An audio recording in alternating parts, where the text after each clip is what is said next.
কে অনুমতি পাবে 21শে জুলাই ভিক্টোরিয়া হাউসের সামনে করার? গাড়ির উপর দাঁড়িয়ে সভা পরিচালনা করবেন মমতা বন্দ্যোপাধ্যায়। মমতা বন্দ্যোপাধ্যায় কংগ্রেসের কাছ থেকে 21শে জুলাই চুরি করেছেন। এবারের 21শের মঞ্চ প্রত্যেকটা 21শে জুলাইকে যে হার মানিয়ে দেবে সেটা স্পষ্ট। 3 দশকের ট্র্যাডিশন মেনে ধর্মতলার ভিক্টোরিয়া হাউসের সামনে 21শে জুলাইয়ের সমাবেশ করতে চেয়ে লালবাজারে চিঠি দিয়েছেন মমতা বন্দ্যোপাধ্যায়ের নেতৃত্বাধীন কালীঘাটের তৃণমূল।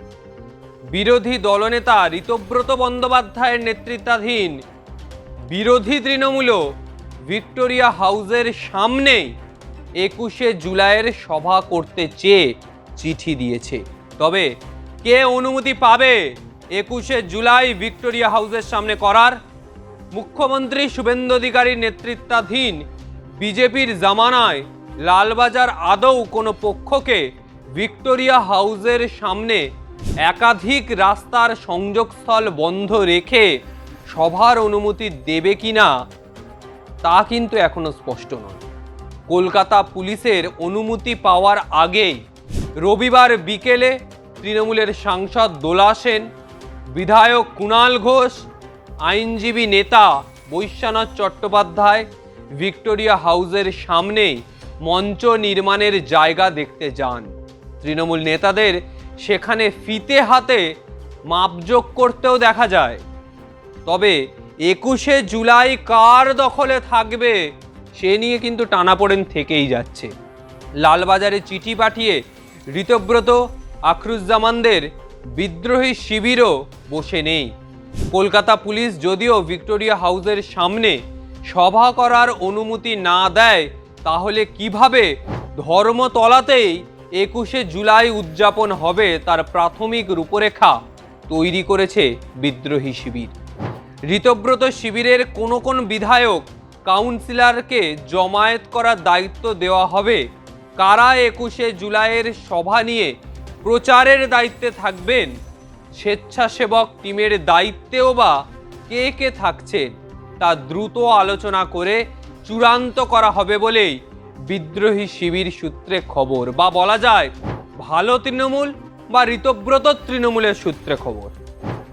লালবাজার যদিও অনুমতি দেয় কিনা, যদি অনুমতি নাও বা দেয়, সেই দুই পরিস্থিতি মাথায় রেখেই প্রস্তুতি শুরু করেছে ঋতব্রত তৃণমূল।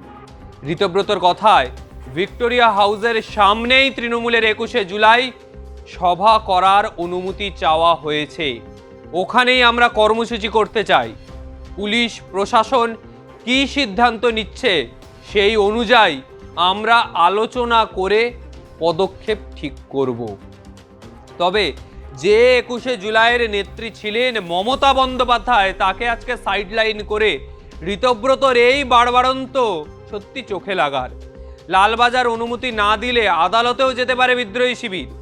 কালীঘাট ইতিমধ্যেই সিদ্ধান্ত নিয়েছে, পুলিশ যদি ভিক্টোরিয়া হাউসের সামনে সভা করার অনুমতি না দেয়, সেক্ষেত্রে সেখানে গাড়ির উপর দাঁড়িয়ে সভা পরিচালনা করবেন মমতা বন্দ্যোপাধ্যায়। পুলিশের অনুমতি না দিলে আদালত যাওয়ার পরিকল্পনাও করেছে মমতা ব্যানার্জি। ভিক্টোরিয়া হাউসের এলাকা মাপজোক করে কুণাল ঘোষ বলছেন, আইন মেনে আমরা পুলিশের কাছে অনুমতি চেয়েছি। শাখা সংগঠন গণসংগঠনের তরফে অনুরোধ রয়েছে তাদের পৃথক জায়গা দেওয়ার। তাই মঞ্চ সহ বিভিন্ন বিষয় খতিয়ে দেখেছি। মাপজোক করা হয়েছে, লালবাজার যদি ব্যস্ত রাস্তা বন্ধ রাখা যাবে না এই যুক্তি দেয়, তাহলে যোগ দিবস উপলক্ষে 7 দিন রেড রোড বন্ধ ছিল, সেই যুক্তি কালীঘাটের পক্ষ থেকে দেওয়া হবে। দোলা সেনের কথায় যোগ দিবস উপলক্ষে রেড রোড অঞ্চল 7 দিন বন্ধ রাখা হয়েছিল। আমরা আশাবাদী পুলিশ এবং কোর্ট আমাদের অনুমতি দেবে।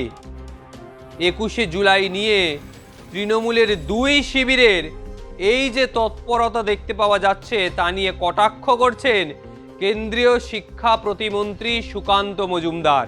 তিনি বলেন, এখন তৃণমূল কালীঘাট এবং তৃণমূল মার্কবাদী, এই দুই তৃণমূল দেখা যাচ্ছে। মমতা বন্দ্যোপাধ্যায় কংগ্রেসের কাছ থেকে 21শে জুলাই চুরি করেছেন, ওরা এখন চোরের উপরে বাটপারি করছে। চোর আর বাটপারের এই কারবার আমরা বরাবরই দেখে এসেছি এবং এর মধ্যে কোনোভাবে ভারতীয় জনতা পার্টি নেই। তৃণমূলের দুই শিবিরের এই কোন্দলের মধ্যে 21শে জুলাই শহীদ মিনার ময়দান ভরিয়ে দিয়ে চমকে দিতে চেয়েছে প্রদেশ কংগ্রেস। বহু বছর পরে মহাজাতি সদনের বদলে ময়দানে 21শে জুলাই সভা করতে চলেছে বিধান ভবন। তবে এই 21শে জুলাই নিয়ে টানাপোড়েন প্রতিটি রাজনৈতিক শিবিরে। কার দখলে এবারের 21শে জুলাই? এই সমাবেশের দায়িত্বে থাকা পোড় খাওয়া কংগ্রেস নেতা অমিতাভ চক্রবর্তী বলছেন, উত্তর দিনাজপুর, মালদা, মুর্শিদাবাদ সহ প্রতিটি জেলা থেকে কংগ্রেস কর্মীরা আসবেন এই 21শে জুলাইতে। শহীদ মিনার ময়দান উপচে পড়বে। রাহুল গান্ধী বা প্রিয়াঙ্কা গান্ধীকে আসার জন্য অনুরোধও জানানো হয়েছে। তবে একটা কথা মাথায় রাখার মতন, মমতা ব্যানার্জি যে কথা বলছেন, 21শে জুলাইয়ের অনুমতি যদি পুলিশ বা হাইকোর্ট না দেয়, তাহলে মমতা ব্যানার্জি ধর্মতলার ভিক্টোরিয়া হাউসের সামনেই গাড়ির উপর দাঁড়িয়ে সভা পরিচালনা করবেন। কিন্তু 21শে জুলাইয়ের সভা ভিক্টোরিয়া হাউসের সামনেই তিনি করবেন, আর কোথাও নয়। অনুমতি দিলে ভালো, আর যদি অনুমতি না দেয়, গাড়ির উপর সেই বিদ্রোহী নেত্রী মমতা ব্যানার্জিকে আবার দেখতে পাওয়া যাবে এই 21শের মঞ্চে। ফলে এবারের 21শের মঞ্চ অন্য বারের 21শের মঞ্চ থেকে সম্পূর্ণ আলাদা। এবারের 21শের মঞ্চ প্রত্যেকটা 21শে জুলাইকে যে হার মানিয়ে দেবে সেটা স্পষ্ট। তৃণমূলের অন্দরেই টানাপোড়েন চলছে কার দখলে 21শে জুলাই। পারমিশন না দিলে ঋতব্রত তৃণমূল অন্য ব্যবস্থা নেবে, কিন্তু মমতা ব্যানার্জি তিনি তো মাটি ছাড়বেন না।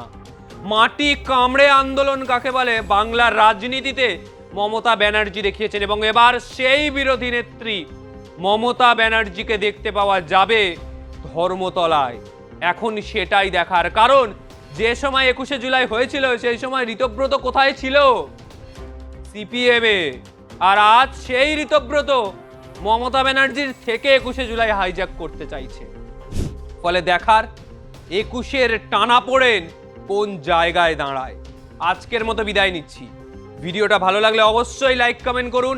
অ্যাকশন রিয়াকশন প্রতি মুহূর্তে এই রকমের অ্যাকশন রিয়াকশন, বাংলার রাজনীতির অ্যাকশন রিয়াকশন নিয়ে আমরা আসবো আপনাদের সামনে।